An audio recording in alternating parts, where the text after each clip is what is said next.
What's up, guys? Brandon Chaden, BST Classics in Norwalk, Iowa, coming to you with an update on the Willys wagon. It is 2 a.m. Saturday morning.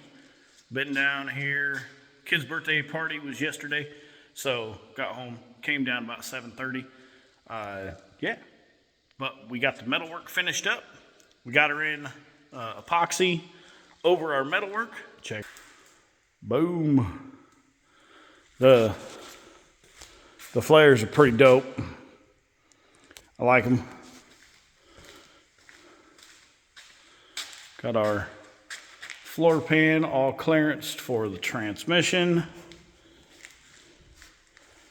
Doors hung. Obviously, there's still some dents. We're going to go over some stuff later. We're filling all the body lines.